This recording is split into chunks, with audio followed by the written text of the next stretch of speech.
दुनिया का हाल अच्छा नहीं है इसका मतलब यह नहीं कि हमारा भी हाल अच्छा नहीं है। वैसे प्रधानमंत्री मोदी को भी भारत में तानाशाही का रूप कभी कभी नजर आ जाता है विपक्ष के खेमे में, तो उनके विरोधियों को भी उनके भीतर नजर आ जाता है। प्रधानमंत्री और गृहमंत्री अपने कई भाषणों में परिवारवाद को लोकतंत्र का सबसे बड़ा खतरा बता चुके हैं, परिवारवाद को तानाशाही से भी बड़ा खतरा बता चुके हैं। विरोधी दल के नेता भी प्रधानमंत्री मोदी पर तानाशाह होने का आरोप लगा देते हैं। राहुल गांधी से लेकर ममता बनर्जी तक सभी ने आरोप लगाए हैं। राहुल गांधी तो लगातार अपने ट्वीट में तानाशाही का इस्तेमाल करते हैं। भारत में भले लोकतंत्र है लेकिन आरोपों में तानाशाही का इस्तेमाल कुछ कम नहीं होता। आज ही जया बच्चन ने तानाशाही का जिक्र कर दिया। एक ही पूरे भारतवर्ष में एक ही सरकार होगी, अंग्रेजों से कोई कम थोड़ी है तानाशाही इन लोगों की। अगर परिवारवाद को ही तानाशाही का रूप मान लें तब यह सवाल उठता है कि इसकी किसी भी संभावना को खत्म करने के लिए बीजेपी अपने भीतर क्या कर रही है। क्या बीजेपी तय कर पाई है कि परिवारवाद को बिल्कुल जगह नहीं देनी है? मध्य प्रदेश में पंचायत चुनाव हुआ, यहां तानाशाही का एक रूप परिवारवाद चुपके चुपके नहीं खुलेआम बीजेपी के भीतर सैर करता हुआ दिखाई देता है। हमारी कोशिश है कि परिवार में पिता के बाद बेटा ले ले, इसको रोका जाए। हाँ, हमारे यहाँ भी कार्यकर्ताओं में और समाज के लोग तरह तरह से विषय को उठाते रहते हैं, लेकिन आपने देखा होगा कि उत्तर प्रदेश के अंदर हमारे यहाँ बहुत से एमपीज थे जिनके बेटे अच्छे सक्षम सब लोग हैं। मध्य प्रदेश में भी बहुत से हैं। तो सबको समझाना, बुझाना, बातचीत करना और आगे बढ़ना। आपके यहाँ भी शायद दो तीन बाई इलेक्शन आए थे, नतीजे बहुत पक्ष के नहीं आए और हम जीत सकते थे, लेकिन हम लोगों ने, हमारे अध्यक्ष जी बैठे हैं, हमारे मुख्यमंत्री बैठे हैं, ये हमसे कहते रहे कि ये सीट दिक्कत में पड़ जाएगी। हमने कहा पढ़ने दो, कोई बात नहीं, नीति है भैया, फॉलो करना पड़ता है। हिमाचल में हमारी एक सीट थी, मुसीबत में पड़ गई, जीती सीट, हम हार गए, लेकिन नहीं दिया हमने, कार्यकर्ता को दिया।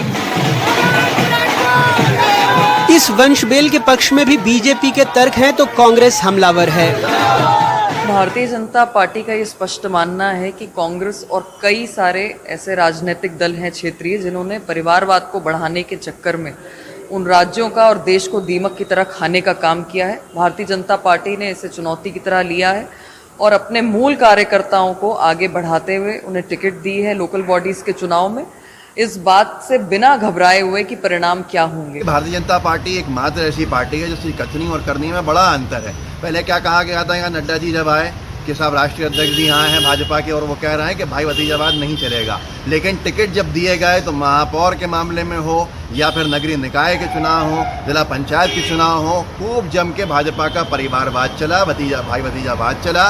टिकट मिले, उनके जीतने पर जश्न मनाया गया। ये बताता है कि भारतीय जनता पार्टी कहती कुछ है और करती कुछ है और पूरी तरह से परिवारवाद में भाजपा लिप्त है।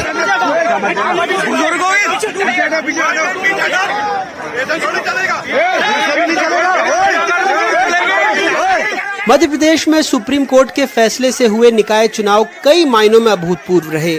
चुनाव आयोग की चुप्पी भी ऐतिहासिक रही।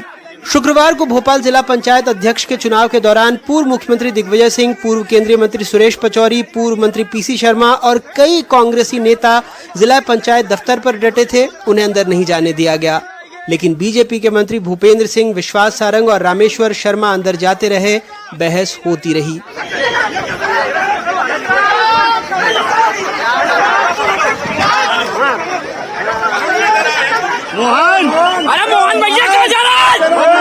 कांग्रेस का दावा था कि 10 में से 8 उसके उम्मीदवार जीते, लेकिन कांग्रेस के 8 जिला परिषद सदस्यों में से 4 बिक गए, जिसमें से एक अध्यक्ष बन गया, दूसरा उपाध्यक्ष। झगड़े के बाद कैबिनेट मंत्री विश्वास सारंग ने गुंडा कांग्रेस और पूर्व मुख्यमंत्री दिग्विजय सिंह को उसका अध्यक्ष बनाने की मांग कर दी। जो वो कांग्रेस जो कह रही थी कि भोपाल जिला पंचायत में हमारा बहुमत है, वो मुंह के बल गिरी और भारतीय जनता पार्टी अध्यक्ष और उपाध्यक्ष का चुनाव जीती है। आज मैंने सोनिया जी को पत्र लिखा है कि दिग्विजय सिंह को गुंडा कांग्रेस का अध्यक्ष बना देना चाहिए। हमारे मुख्यमंत्री शिवराज सिंह चौहान। वहीं सीहोर के चुने सदस्यों का एक और वीडियो वायरल हुआ जिसमें गंगा नदी में बैठकर वो सब शपथ ले रहे थे कि जिसको भी मुख्यमंत्री समर्थन करेंगे सभी सदस्य उसी व्यक्ति को वोट देंगे।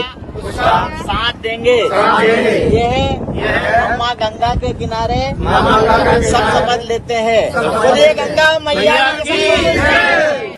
मध्य प्रदेश में इस बार निकाय चुनाव में बहुत कुछ ऐसा हुआ जो नहीं होना चाहिए था। पार्षद होटल रिजॉर्ट घूमे, खरीद फरोख्त के आरोप लगे, झूमा झटकी हुई, लेकिन चुनाव आयोग चुप रहा। बीजेपी अक्सर कांग्रेस पर परिवारवाद को लेकर हमलावर रहती है, लेकिन इस बार नेताओं मंत्रियों के रिश्तेदारों को जमकर टिकट बांटे गए। यही होता है कथनी और करनी का फर्क।